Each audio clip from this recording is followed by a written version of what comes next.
of Act 845, we hold that members of the governing boards of these companies and chief executives are not affected by Section 14 of Act 845.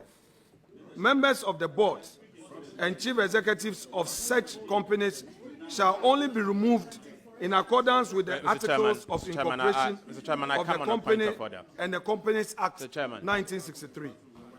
Section 14 and Majority Leader, are you on point of order? Governing bodies. Or point of information, or you want to interrupt? On point of order. Very well. Your interruption is less accommodating. Okay, no problem. Mr. Chairman. Mr. Chairman, we have traveled this road before. This will not be the first time we will vet a nominee. This will not be the end. And Mr. Chairman, at all times, we are guided by our standing orders.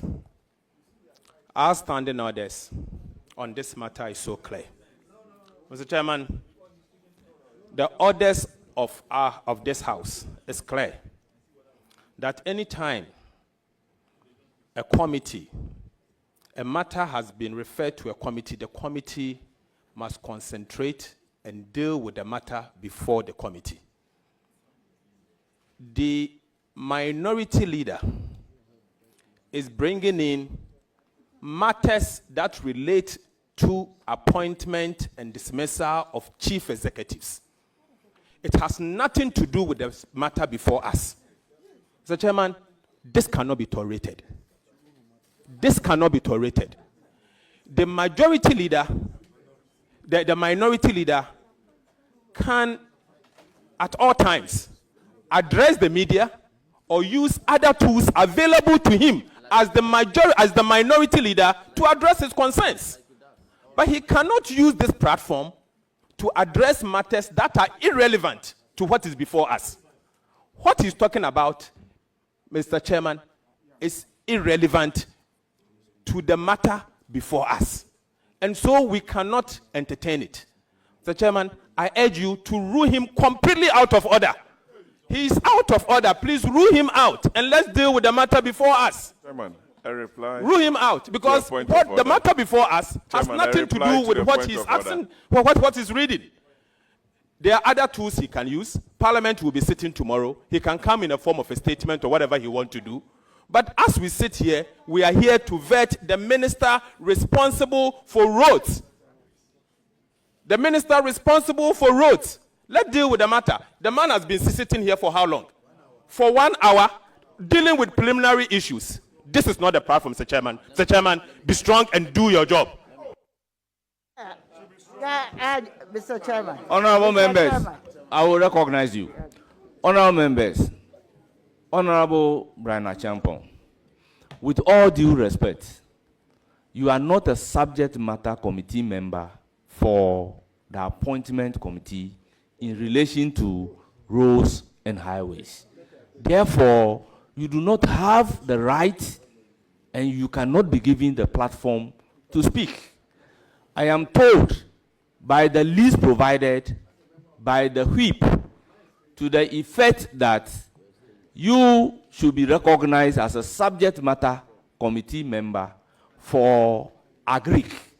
And I'm certainly going to give you, the floor when you get to the vetting of Agric. The composition of the appointment committee is by Standing Order 217. It is clear that the committee is made up of 11 members, and the committee should be assisted by leadership of the subject matter committee.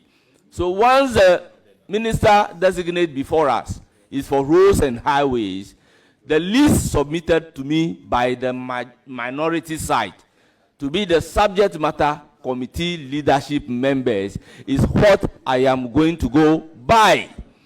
That is why I have not given the floor to Muntala Mohammed to speak. Thank you very much. So all the other members should take note accordingly. Honorable Deputy Minority Leader. All right, thank you, Mr. Chairman. I'm very happy that our honorable leader, the outgoing leader of the majority side, mentioned the fact that the issues that are being raised relates to appointment of chief executives and everything. Our committee's name is Appointment Committee. If there are issues, no, let me tell, it's not just whether ministers or not.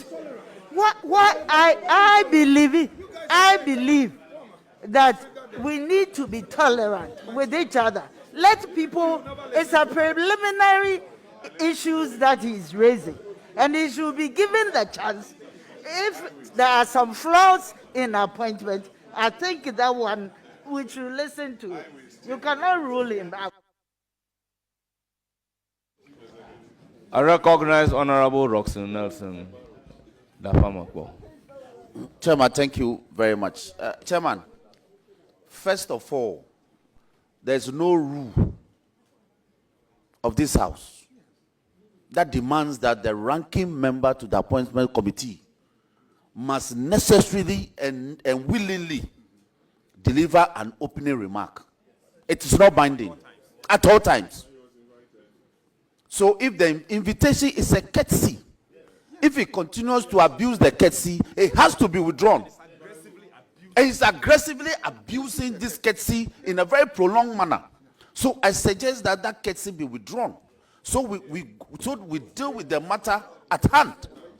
If he gets his turn to ask questions, he could frame the issues he's raising in the form of a question directed at the nominee. If the nominee is minded, he will respond.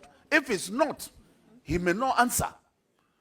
Look, in Boifio versus NTHC, where a procedure is provided for a thing to be done, it is that procedure that must be applied. He's using the wrong forum to deal with a matter that he thinks strongly about. He should go to court. This is not the forum convenience. With all due respect, Mr. Chairman.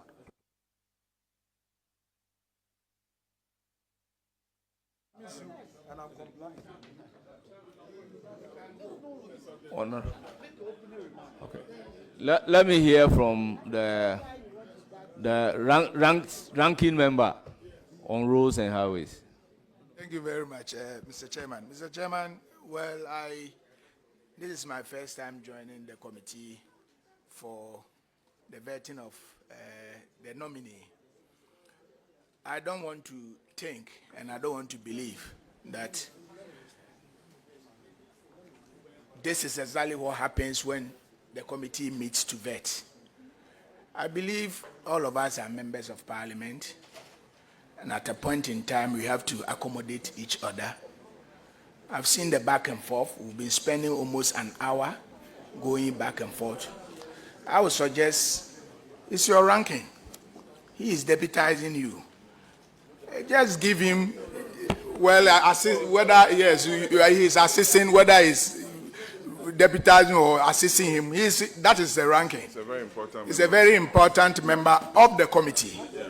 And I will plead with you, Mr. Chairman, if it is 5 minutes, 10 minutes, we have been raising point of order back and forth on this matter. Just give him 5 minutes to wrap up and let us move on. Other than that, well, honorable members, yes, I have listened to all of you, and I'm inclined to say that it is trite learning. When a procedure is set down for a right to be exercised, it is that procedure alone that must be used in exercising the right. He mentioned the case of Boifio versus NTSC. I want to add the principles established in the case of Ashcam versus Karam. It is also true that when a matter is referred to the committee must limit itself to the referrer. The referrer to the appointment committee has nothing to do with the appointment of chief executives. I believe it is for a stated reason that the framers of the Constitution does not allow chief executives to be vetted by Parliament. It is for a stated reason that our standing orders do not allow vetting of the chief executives. So any issue relating to the appointment of chief executives, it is not a matter for consideration by the appointment committee.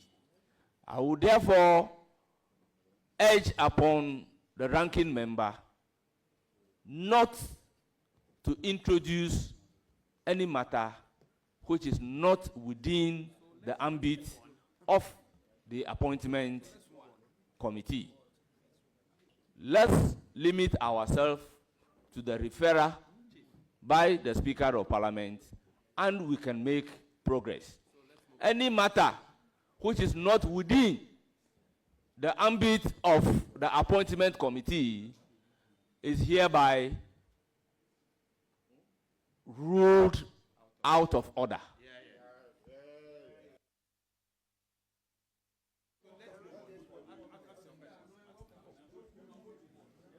Chairman.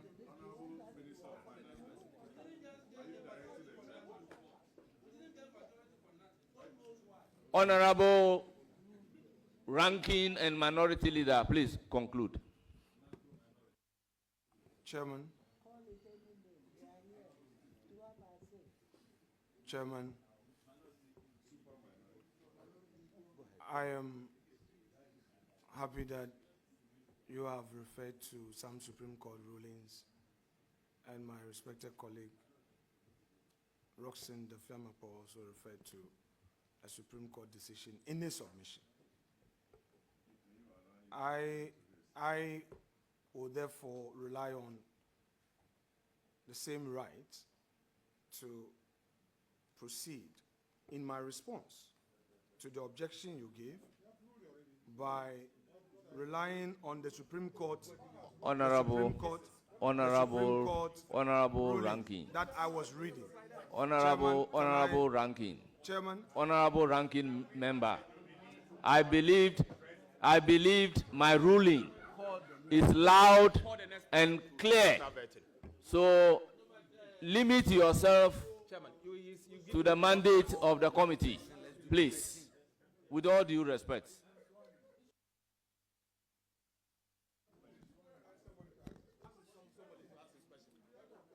Paragraph 3.8. The Constitution establishes a number of governing bodies for public services. Honorable Minority Leader, These include you are Judicial again Council. out of order. Honorable Minority Leader, you are out of order. Honorable members, can we proceed? Chairman. Honorable members, can we proceed? Chairman. Honorable members, you cannot ask your members to on the mic. Chairman. Honorable members, let's proceed. Chairman. I would call on Honorable Mahama Shaibu to start his question. Chairman. Thank you very much. Chairman.